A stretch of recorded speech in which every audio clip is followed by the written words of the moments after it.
बाल गोपाल की जय हो। आज के इस वीडियो में हम लोग देखेंगे हमारे बाल गोपाल जी एक्सरसाइज 2.2 के क्वेश्चन नंबर 4 और ये क्लास 12 का एक्सरसाइज 2.2 है। तो जितने भी स्टूडेंट हैं ध्यान से देखेंगे इस क्वेश्चन को और बड़ा ही इंपॉर्टेंट क्वेश्चन है। 2 tan inverse 1/2 plus tan inverse 1/7 है इज इक्वल टू है tan इनवर्स 31/17।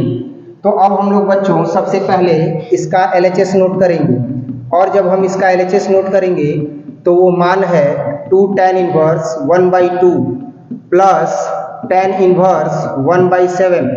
अब यहाँ पर अगर हम फॉर्मूला देखें कि 2 tan इनवर्स x का फॉर्मूला क्या होता है तो आपको पता है कि tan इनवर्स क्या हो जाएगा, तो 2x/1 minus x square.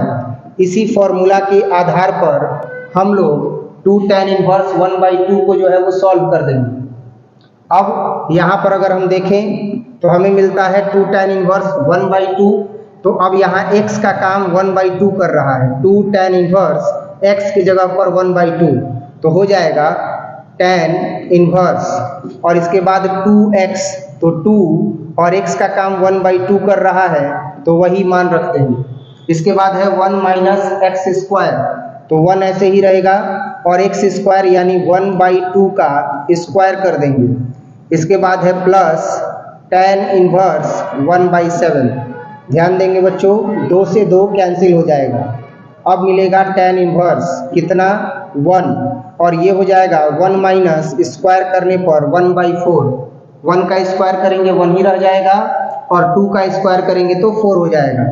Plus कितना आ गया, तो tan इनवर्स 1/7।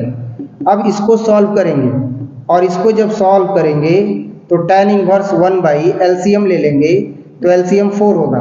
कुछ नहीं है तो बटा में 1 है, 1 चौके 4 और 4 एकम 4 यानी 4 घटाओ 4 एकम 4 1 एकम 1। अब ये जो मान आया है इसको सॉल्व करके और अगले स्टेप में रख देंगे। अगर हम चाहें तो डायरेक्ट भी रख सकते थे कि 4 एकम 4, 4 में से 1 गया 3, 3/4। अब हम यही काम यहाँ पर भी करेंगे बच्चों। तो यहाँ पर 1 में 4 में से 1 गया 3/4, तो भाग से जब गुणा में बदलेंगे तो हो जाएगा tan inverse 4/3 plus tan inverse 1/7। ये जो आप मान देख रहे हैं ये tan इनवर्स x है और प्लस tan इनवर्स ये y है। तो अब यहाँ पर फॉर्मूला लगेगा tan inverse x plus tan inverse y का। फॉर्मूला होता है कि tan inverse x plus tan inverse y बराबर tan inverse x plus y बटा में 1 माइनस xy। और लाना क्या है तो tan इनवर्स 31/17 31/17।